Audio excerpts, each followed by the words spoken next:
Mi padre era aficionado a la fotografía. Él era del Fotocine Club, tenía su equipo, tenía laboratorio, tenía carnet rompefilas. Esa influencia me toca. No recuerdo exactamente en qué momento tomaba fotos. Cuando él quería salir, mi padre, yo tomaba la imagen de él con lo que estaba sucediendo, con las instrucciones de él. El año 73, debe haber sido seguramente en mayo, no recuerdo exactamente. Tomé un curso de fotografía básica en el Fotocine Club de Valparaíso. Don Natalio Pelerano de profesor, señora Ferrari y varios otros de los fotógrafos que marcaron algún momento de la enseñanza de la fotografía. Previamente me había interesado el cine. Regularmente iba a las presentaciones de películas y documentales que se hacía en el Cine Club de Viña. Yo quería hacer cine, pero se cierran todas las escuelas y esa opción en el fondo desaparece de la noche a la mañana, el 73. Me pasa que para el golpe, posteriormente al golpe, fui detenido y estuve en el barco, en el Leu, en el Molo, un barco carguero que lo estacionaron para tener detenidos. Me lleva a ver Valparaíso de otra manera, radicalmente distinta, porque uno no ve Valparaíso desde fuera, uno lo ve desde dentro, desde los cerros, desde la costa, desde el borde, desde el recorrido. Esa fotografía, que es mental, no la tengo hecha, no está. Y yo creo que es una tarea, pero todavía no está. De esto me doy cuenta después de mucho tiempo, cómo me influye ese mirar la ciudad desde fuera, porque tú ves la ciudad, ensueñas con ella y lo que piensas es que ahí se encuentra en esa belleza de ciudad tus espacios de libertad, que no la tienes cuando observas en esas circunstancias. Entonces, el involucrarse con el tema Valparaíso para mí es descubrir mi espacio de libertad, mi regreso a lo que entre imágenes de ensoñación, en el fondo, digamos, veía en algún momento de forma intuitiva, pero cuando se trabaja definitivamente en el tema, empiezan a aparecer estos referentes que te marcan un trabajo.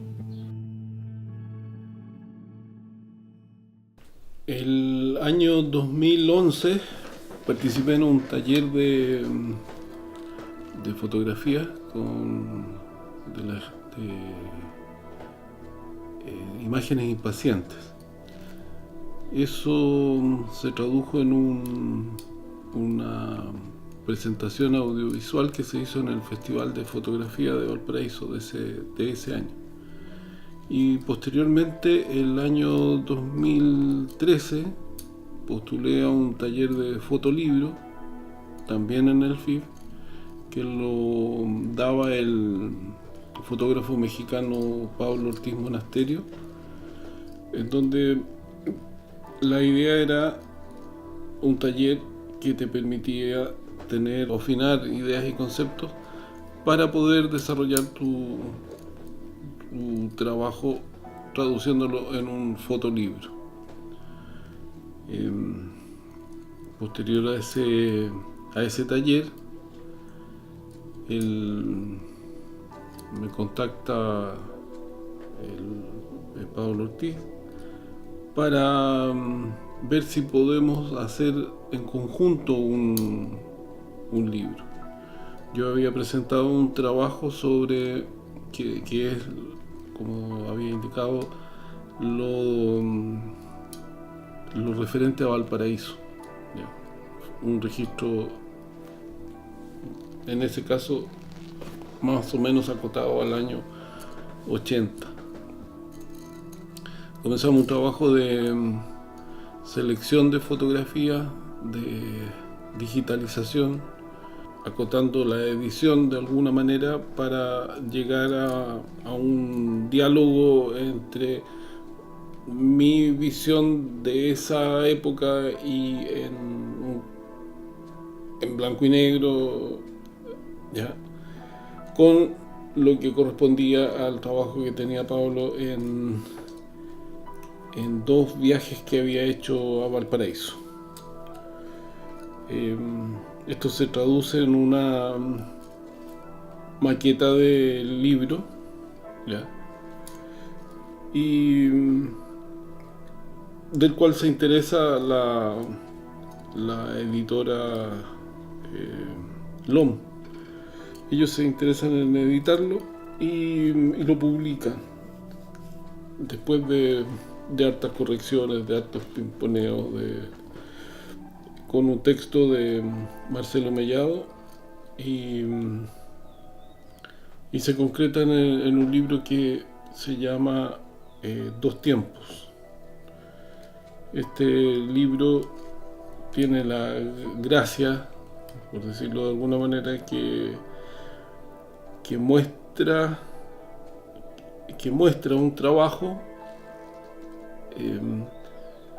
al modo de colectivo, en donde tú tienes, de hecho, al decir al modo de colectivo, tienes que explicar de quién son unas y de quién son las otras fotos. O sea, tiene ese sentido que nos costó mucho lograr que los editores, de alguna manera, respetaran ese criterio, ¿ya? Incluso en la portada no tiene los nombres, los tiene solamente en el canto, cosa que para un libro que tú quieres vender de alguna manera, va a contrapelo del criterio que tú le aplicas, ¿ya? Pero eso me parece a mí bastante importante, porque da cuenta del trabajo más que del autor. Yo creo que finalmente tú hablas con tus obras, no con tu nombre. Eso está traducido bien en ese libro.